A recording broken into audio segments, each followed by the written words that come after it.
किसान साथियों, अप्रैल के महीने पर आप धनिया की खेती कर बहुत ही कम समय और बहुत ही कम लागत 8 से 10 हज़ार लगाकर आप प्रति एकड़ लाखों में कमाई कर सकते हैं। और गर्मियों पर धनिया का बहुत ही बेहतरीन रेट देखने को मिलता है किसान साथियों। तो आज की इस वीडियो में हम अप्रैल पर आप धनिया की सफल वैज्ञानिक खेती किस तरीके से कर सकते हैं उसके बारे में A to Z संपूर्ण जानकारी जानने वाले हैं।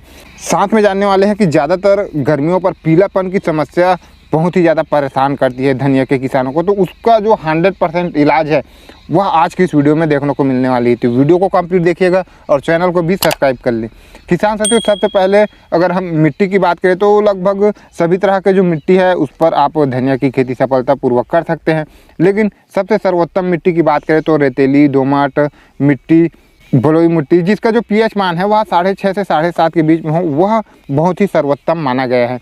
किसान साथियों, खेत की तैयारी किस तरीके से करना चाहिए, किसान साथियों आप जो जानकारी है उसको ध्यान से समझिएगा। जो पीलापन की समस्या है वह स्टेप बाय स्टेप जिस तरीके से हम जानकारी दे रहे हैं उस तरीके से कार्य करने के बाद लास्ट में जो हम उसका सटीक उपाय बताते हैं उसको करेंगे, तभी आपको जो 100% पीलापन की समस्या से नियंत्रण देखने को मिलने वाली है। तो इस वजह से आप वीडियो को स्किप ना करें, आप स्टेप बाय स्टेप अच्छी तरीके से पहले समझ लें।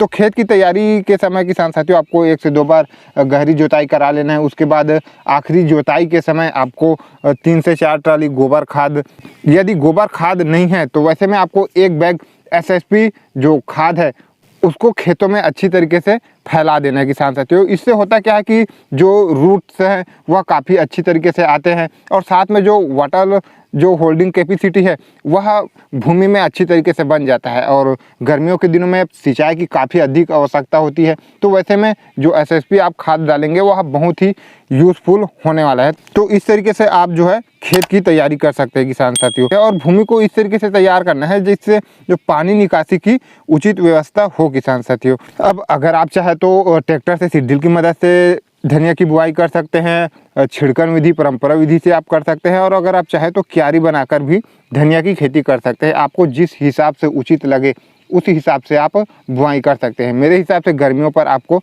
छिड़कन विधि या फिर सीड की मदद से ही बुआई करना चाहिए किसान साथियों।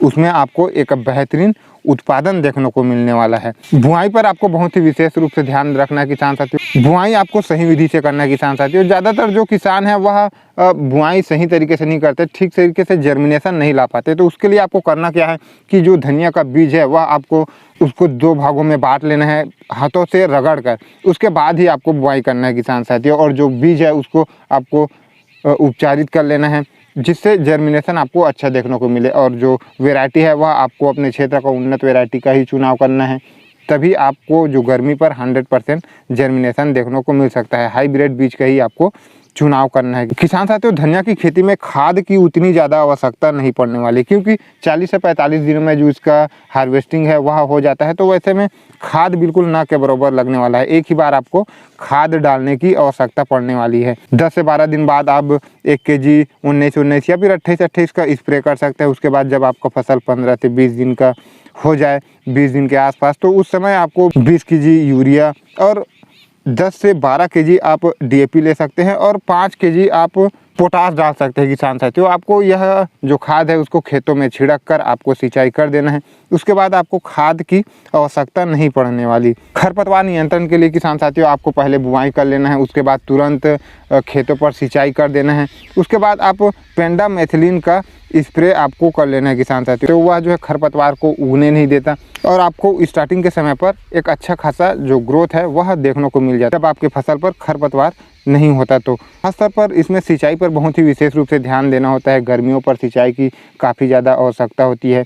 आप बुआई के बाद तुरंत एक बार सिंचाई कर देते हैं, उसके बाद जर्मिनेशन अच्छी तरीके से नहीं हो जाता तब तक आपको भूमि को फटने नहीं देना है, तड़कने नहीं देना है। आपको लगातार हल्की हल्की सिंचाई करते रहना चाहिए किसान साथियों।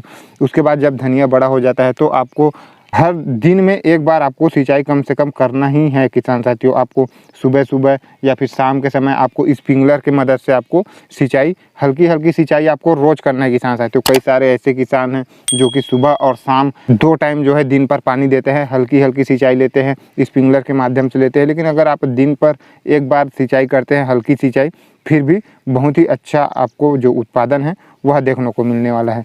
धनिया की कई सारे क्षेत्र पर कटाई किया जाता है किसान साथियों, कई सारे क्षेत्र पर डायरेक्ट एक बार में ही उखाड़ कर जो उसका हार्वेस्टिंग है वह कर लेते हैं। अगर आप कटाई करते हैं तो आप 5 से 6 कटाई आसानी के साथ ले सकते हैं, जिसमें आपको ज़मीन से लेकर 2 इंच जो है छोड़ना होता है। उसके बाद आपको कटाई करना होता है। उसके बाद आप 10-15 केजी जो यूरिया है वह पूरे खेतों में फिर छिड़क देते हैं। उसके बाद सिंचाई कर देते हैं तो 10 से 15 दिन में वह फिर से कटाई के लायक तैयार हो जाता है। तो इस तरीके से आपका जो हार्वेस्टिंग है वह चलने वाला है किसान साथियों। अब हम बात कर लेते हैं कि गर्मी पर धनिया पर उतना ज़्यादा रोग देखने को नहीं मिलने वाला किसान साथियों। फंगस वगैरह की अटैक देखने को मिल सकता है, तो उसके लिए आप कार्बेंडाजिम प्लस मैंगोजेब का स्प्रे ले सकते हैं।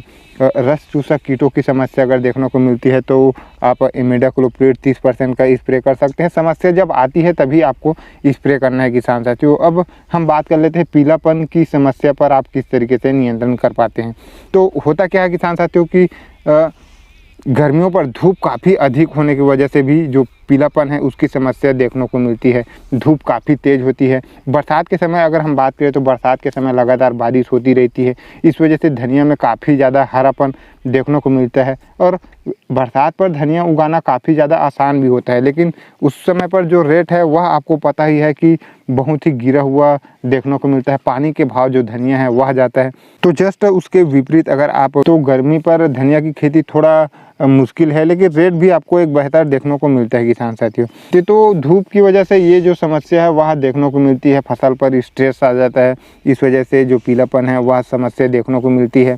फंगस की वजह से भी देखने को मिल सकती है, लेकिन ज़्यादातर जो हमारा अनुभव कहता है वह जो है यही कहता है किसान साथियों। तो उसके लिए आप सियाप्टोन करके एक टॉनिक आता है, उसका आप स्प्रे कर सकते हैं। यह जो है टॉनिक के साथ साथ किसान साथियों यह जो है स्ट्रेस को भी दूर करता है। तो यह 2 तरीके से फसल पर काम करता है। तो इससे जो पीलापन की समस्या है वह आपको ख़त्म होने वाली है किसान साथियों। अगर आप चाहें तो आप अन्य कोई जो स्ट्रेस के लिए स्प्रे ले सकते हैं, उस पर भी आपको अच्छा खासा रिजल्ट ही देखने को मिलने वाला है। तो इस तरीके से आप पीलापन की समस्या से 100% नियंत्रण कर सकते हैं।